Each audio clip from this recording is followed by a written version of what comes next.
I think ambivalence is a good way to characterize what is really um, quite a deep contradiction within the system, right? So whilst we talk about neoliberal globalization as if it's some, kind of dominant hegemonic monolith, even in hegemonic ideas, there are seeds of their own destruction, right? Kind of a dialectical contradiction within.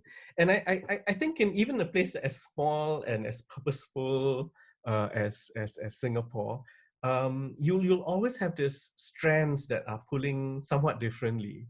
So when we sort of recognize in the late 2009, 2010, 2011, sort of the government coming up and saying things like, maybe we shouldn't bring in so many foreign workers, right? May not be so sustainable. Let's see if we can cut back on it.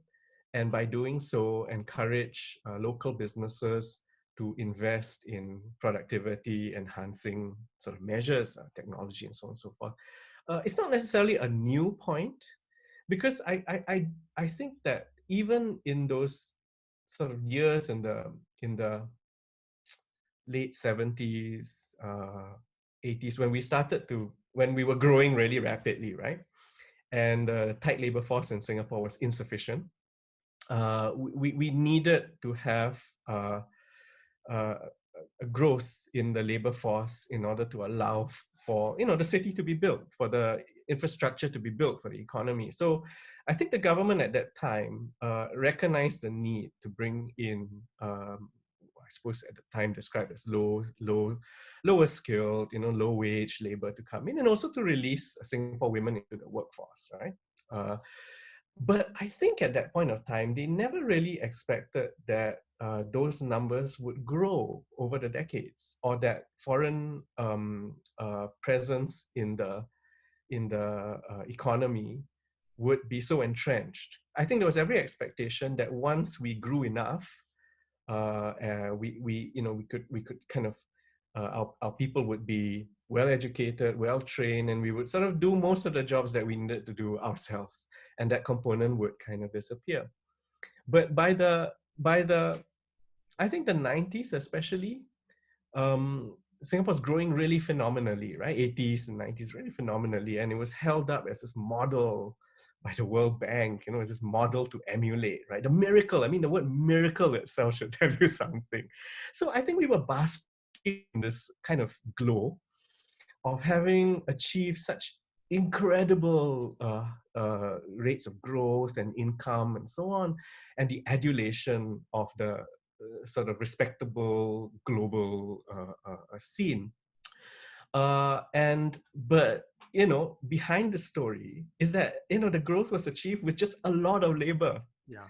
So in that same time in the 90s, there were critics, right? You remember Paul Krugman, who wrote famously that, well, yes, maybe not Singapore specifically, but Asia, you're growing like this, but it's not an inspiration economy. It's a perspiration economy, right? Yeah. It's like sweaty labor, just pumping in a lot of input to get very high output.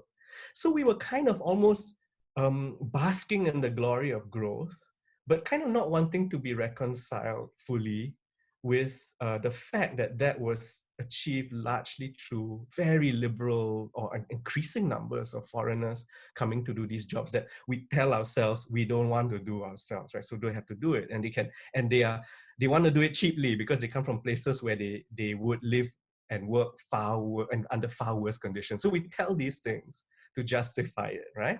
And then we admit them, and I hate to say this, but it's a bit like a drug. So once you're hooked on that, it's hard to let go, right? So while the forefathers might have thought that one day we would kind of do our own work, right, and admit just a reasonable amount of foreign workers and so on to do those few things that we can't do, I don't think they expected it to have um, burgeoned to this level, right? So then, where's the ambivalence? Well, it's very clear. We kind of somewhere, we've repressed this knowledge that we shouldn't subject to our economy to so much dependency on low productivity kind of kind of sweaty, high input type of labor. We kind of know that, but we repress it. But we are so entrenched in it because we kind of feel if we move those things out, then calamity, right?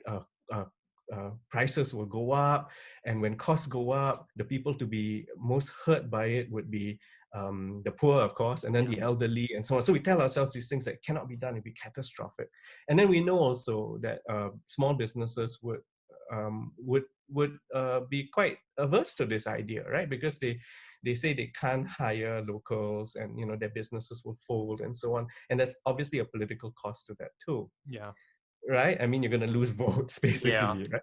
So if you put all these things together, where's the ambivalence? The ambivalence is you kind of feel you still need them, although if you were truly technocratic, you would say no, but we feel we need it, so we keep it. But keeping them, we're also resentful. Why? Because, well, at the same time, these are people in large numbers who add bulk to what is an already crowded city, a city with infrastructure that's undergoing stresses and strains and so on, right? So if you already have that system, we are grudgingly bringing in lots of foreign workers. We want their labor, but we don't want to acknowledge their needs. And then they fill up the city, they use up our space, they fill up our transport and so on and so forth. Then we get annoyed, right? And then lo and behold, what happens?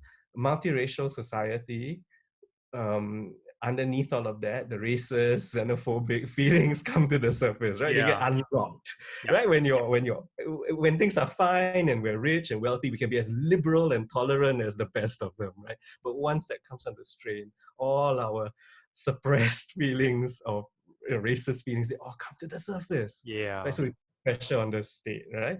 What are you going to do about these numbers, right? So, then we live in this very strange situation where we need them, we want them, but we don't want them because they're taking up space, and they're they're making us lose that sense of who we are, our identity, our community. So what do? Well, this is the most horrendous thing about neoliberal globalization. It erases them, right? So we find ways to hide them.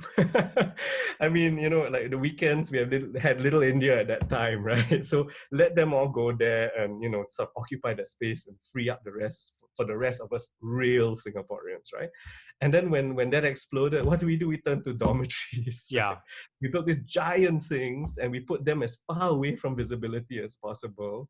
And then we, kind of not, of course, not in our backyards, right? So as far away as possible. And there they are, erased from our consciousness, whilst we bask in the glow of a first world, iconic, preeminent global city.